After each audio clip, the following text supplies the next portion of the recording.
بسم اللہ الرحمن الرحیم۔ سیرت احمد مجتبیٰ صلی اللہ علیہ وسلم، حصہ دوم سے اقتباس۔ سیرت نگار شاہ مصباح الدین شکیل، عنوان رومی فنا ہوا حبشی کو دوام ہے، بزبان ریاض الاسلام خان۔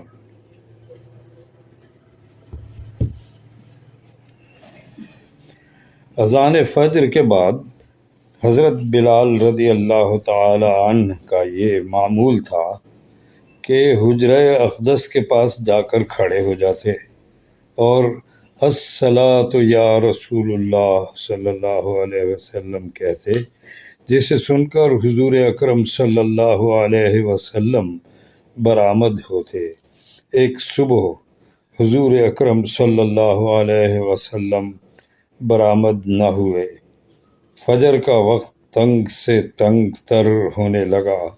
حضرت بلال رضی اللہ تعالی عنہ بار بار عالم اضطراب میں حجرہ مبارک کی جانب دیکھ رہے تھے کہ اس کیفیت میں ان کی زبان سے بے اختیار الصلاۃ خیر من النوم، یعنی نماز نیند سے بہتر ہے کا کلمہ نکلا۔ یہ سن کر رسول اللہ صلی اللہ علیہ وسلم مسکراتے ہوئے حجرے سے برآمد ہوئے اور فرمایا، بلال، اس کلمہ کو فجر کی اذان میں شامل کر لو۔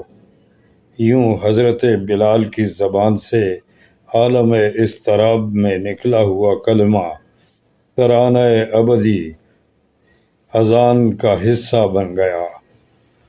مسجد نبوی کے دو مؤذن تھے، ایک حضرت بلال، دوسرے نابینا حضرت عبداللہ بن عمرو ام مکتوم تھے۔ نماز فجر کی اذان حضرت بلال تہجد کے وقت دیا کرتے تھے۔ صبح صادق ہوتے ہی حضرت عبداللہ اذان دیا کرتے۔ بنی نجار کی ایک عورت کا بیان ہے کہ مسجد کے آس پاس والے گھروں میں اس کا گھر سب سے اونچا تھا۔ حضرت بلال اس پر چڑھ کر صبح کی اذان دیا کرتے تھے۔ وہ سحر کے وقت آتے اور فجر کے انتظار میں گھر کے اوپر بیٹھ جاتے۔ جب وقت ہوتا تو کھڑے ہو جاتے اور کہتے، یا اللہ، میں تیری تعریف کرتا ہوں، قریش کے مقابلے میں تیری مدد کا خواہ ہوں کہ وہ تیرے دین پر سیدھے کھڑے ہو جائیں۔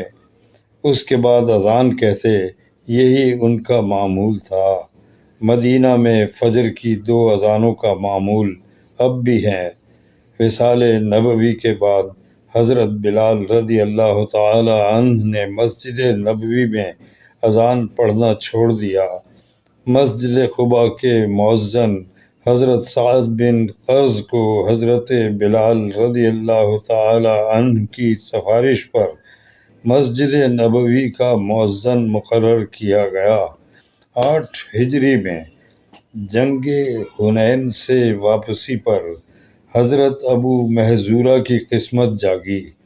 وہ ان چند ایسے لوگوں میں سے تھے جو مؤذن نبی کا مذاق اڑانے کے لیے اذان کی نقل کر رہے تھے۔ حضور صلی اللہ علیہ وسلم نے ان لوگوں کو طلب فرمایا، پوچھا، تم میں وہ کون ہے جس کی آواز بلند ہے؟ سب نے ابو محذورہ کی طرف اشارہ کیا۔ حکم ہوا، اذان دو، اور خود اذان بتانی شروع کی۔ اذان ختم ہوئی تو آپ نے ایک تھیلی عطا فرمائی جس میں کچھ چاندی تھی۔ دست مبارک کو سر پر سینے سے ناف تک پھیرا، دعا فرمائی، اللہ تعالیٰ تیرے اندر اور تجھ پر برکت نازل فرمائے۔ یوں کفر دور ہوا اور دولت ایمان مل گئی۔ عرض کیا، مجھے مکہ میں مسجد حرام کا مؤذن بنا دیجیے۔ فرمایا اچھا، مسجد حرام میں تم اذان دیا کرو۔ زندگی بھر سر کے اگلے حصے کے بال نہیں کٹوائے، کیونکہ دست مبارک کا لمس اسی مقام سے شروع ہوا تھا۔